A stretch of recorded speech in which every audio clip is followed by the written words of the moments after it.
What is going on, guys? BCD here, back with another quick video. And today I just wanted to go over the Anime House 5. If you read the title, I'm pretty sure you already know how I feel about it. Go watch it now. But this is me just kind of going over a lot of the stuff that kind of went into it and what I saw out of it, and kind of giving it an authentic review because I think it deserves that.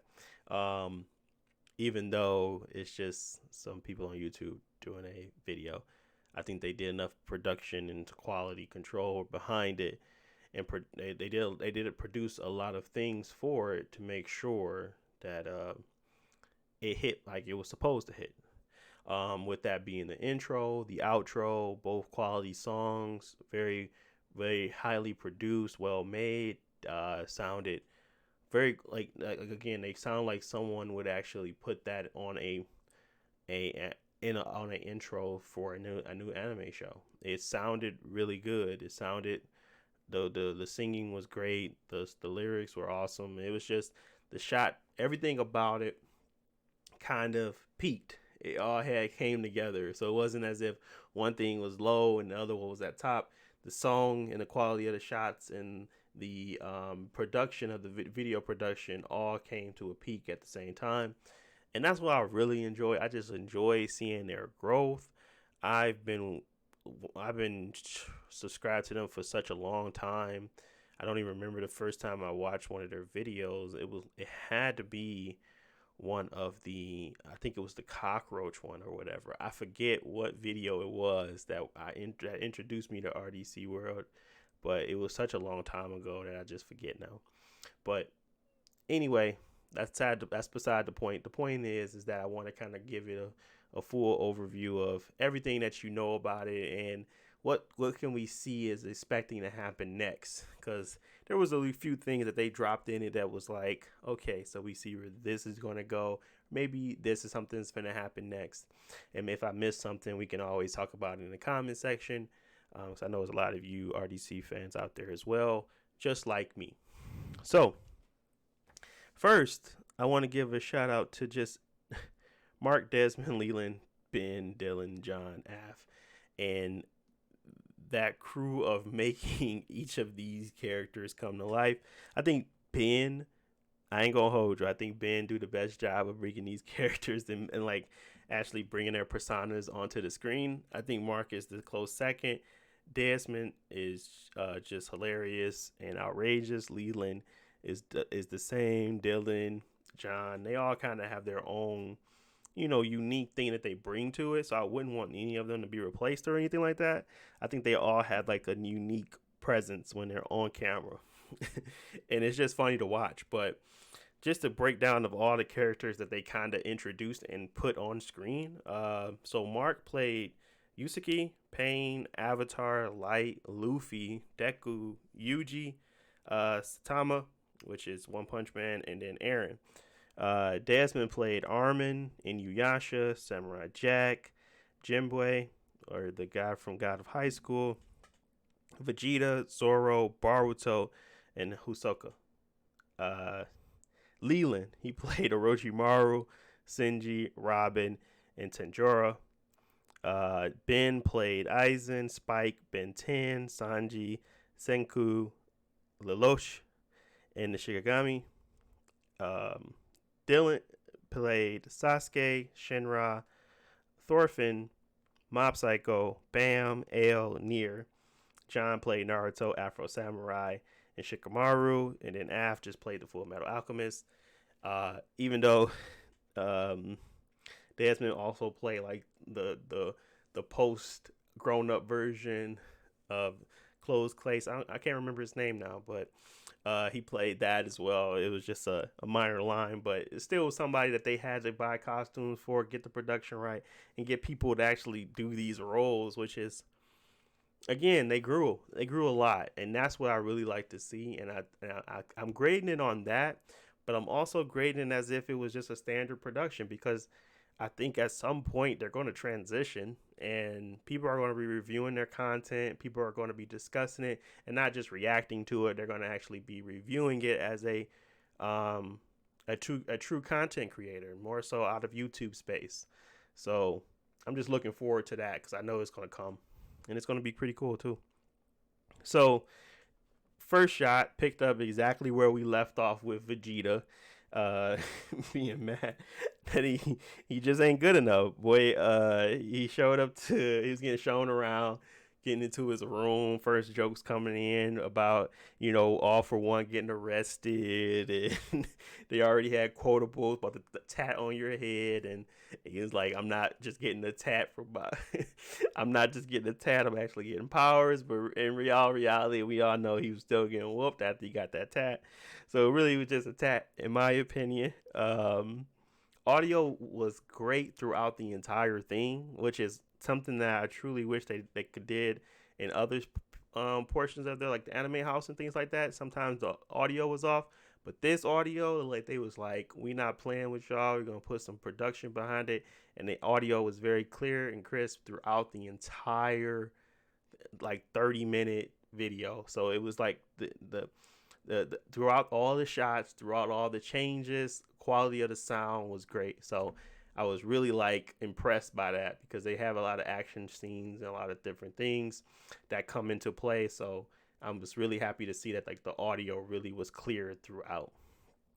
Um, Obviously characters are aware of their storylines. That's when Orochimaru and Pain was talking, and how he was talking about how Orochimaru is a good guy now in Boruto, and how he was talking about Pain being, brung over and get a change of heart by Naruto and things like that. So it's just like the hilarity to see the banter come in of these characters as they are like actually running a scripted reality show, and they're aware of the lines that they have to do and the action that they have to make on their shows, and they pretend like it's just it's just a role, and they not actually have the Death Note like light and all that stuff. So pretty freaking hilarious. But it was just funny how they always have Orochimaru and Pain going at each other's neck, and Pain is always looking at Orochimaru just like, stop talking to me. And that's pretty much the whole dynamic there. The bastard, like the the random bastards that Yusuke drops every time he gets a chance to just call somebody a bastard. I'm not sure if that's paying. I never watched that show. I'm pretty sure it's just paying homage to the character. He probably drops bastard a lot, but that's just freaking funny to me. The God of High School rip about how the pacing is terrible, which is the truth. I'm not sure how well their partner with Crunchyroll. Not sure how well that's being taken over there, but you're gonna get critiqued regardless. If it's trash, it's trash. It's not that good of a show. It definitely has great animation, but pacing and everything is just bad. So they made that very aware, ripping on God of High School. But again, it's just characters, so it still could be. I guess if they needed to be like, it's just characters in the show, man. You can't get mad at us. That's our opinion, but it's still characterized. They could fall back on that, but it's the honest truth that show has terrible pacing. Obviously, the funniest character with the most sauce and drip right now is Tanjiro from Demon Slayer, and that's played by Leland. Leland has done a great job of just actually making everyone in the house hate him. From the beginning to the end of him being introduced, he has been the face of that money bag, but you can't hold this, you can't get a touch, you can't touch it. Basically, he's like the 6'9", but he's like got better content and better. He has a better backing, but he is the 6'9" of the anime world, where he just kind of just talks a lot of stuff, and he has the numbers to prove it. At least it's, I guess I say 2018 6'9", not in this year 6'9", but 2018 6'9". That's the equivalent of his character and how they portray him in this reality TV show. That is him in the house, and I would probably believe that they probably was like, just act like 6'9", and that's exactly where they got it from. But I could be wrong, but that is exactly what it seems like. The action scenes, the first action scene that came up was Robin versus Spike, and that was just really good camera work, really, because the way they were moving, the transitions, the smoothness of the whole scene. Of course, they were using broomsticks and like small sticks, but it seemed as if it was still an impactful scene in regards to how they were moving around and the camera shots that were being taken. They had a high overhead camera shot. They had a camera shot of him actually pacing through as they were bobbing and weaving. So again, the production has been lifted, and I expect that bar to be continuously raised for them, which they have been doing it for themselves. So my expectations are just going to be aligned with what they're expecting to do next. So they're not going to expect to stay stagnant. They're probably expecting to be bigger and better next time. So the whole point of this was to kind of showcase their talents and what they can do, and a lot of the visual effects, and especially when he pulled out the sword, Tanjiro pulled out his sword, and they had the water effect on it. The pushing and of the avatar in his I can't even think of it, wind effects. The wind effects was pretty good. So it was a lot of things that they were kind of showing that they are working on their talents, and they're actually producing and trying to make sure that that stuff looks good as it's coming out. So a lot of the Ben 10 effects, a lot of Vegeta punching a hole in Ben 10, told that skinny man to move. That's his fight. So a lot of that stuff is just like they already had the comedy down. It was really just bringing the production up, and that's what it is. That's what it kind of came to be. It's like the production finally met the comedy style and the comedy level. So that comedy level has always been top tier. Now the production is becoming close to that comedy level. So, like I said, I have no doubt in my mind that they're probably going to get some type of production deal later on down the line, whether that's with some studio or they're independent and they have enough to garner their own thing. I see it happening. So this is just, like I said, me paying respect to them because I just really enjoy their content. I enjoy everything they kind of do. And yeah, this is really cool too. So them showing off the Luffy timing and how Luffy was able to stretch punch, and then we have Samurai Jack flying and all that stuff. So the timing of those punches, getting those effects down.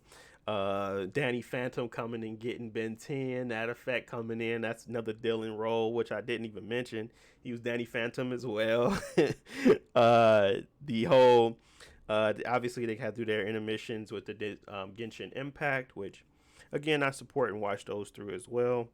I don't like Genshin Impact, but it still is a good game for you to try if you want to try it. Something that they have partnerships with as well. Also Raid, that's another one they have their partnership with. Yeah. Bringing up the animation issues for Attack on Titan and Eren just being in the somber state was freaking hilarious. I didn't expect them to have that in there. I thought they were producing it, but they looked like they were producing it as they were kind of going on. So they were writing the storyline and adding new things in, which is cool too because it all seemed to flow very well. It was an overarching arc, and then there was an arc within the arc.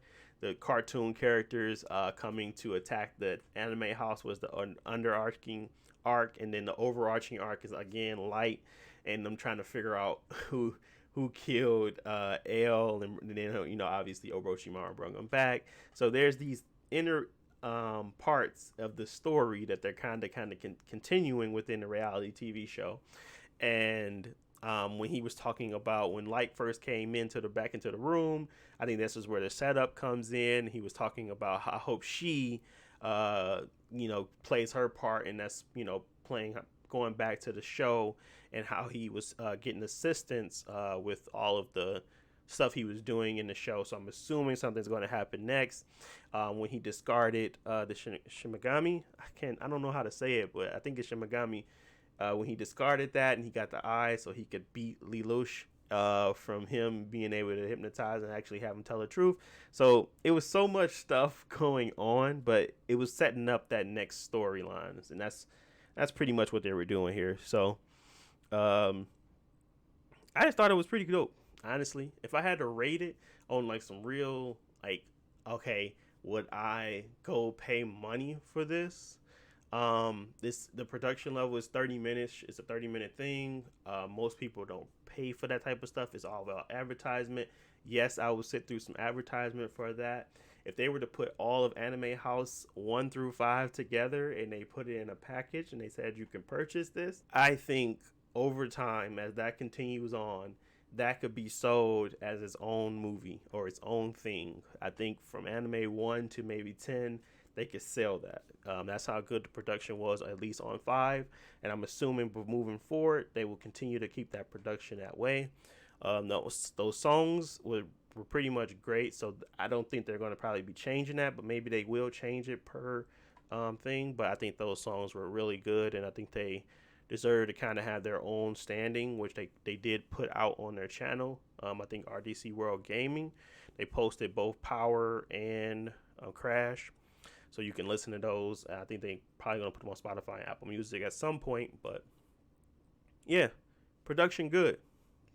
Production good equals the same as the quality of the scripting and the quality of the jokes and the quality of the comedy style. So that stuff has finally been met by the continuation of grinding, putting that effort in, putting that time in, putting that work in. That's what you kind of get when you actually do something and you continue to try to, hone your craft. I'm not saying that they're finished and they're at the finish line. That's not what I'm saying. I'm saying that they are moving forward in the right way and they're making great strides. All of them seem to have their head straight and they're trying to make sure that at the end of the day they can do this full time and they can do it on the highest level. So they're pushing to that goal, and this is what that kind of proves with Anime House 5. But that's pretty much it for me. I want to thank you guys for listening. If you enjoyed the content, please don't forget to like and subscribe. Let me know what you guys think in the comment section below. Do you think that Anime House 5 is the standard now and that they should, moving forward, they should be upping the ante? Did you think it under-delivered? What do you think? Let me know in the comment section below. And as always, I'll talk to you guys in the next video. Peace.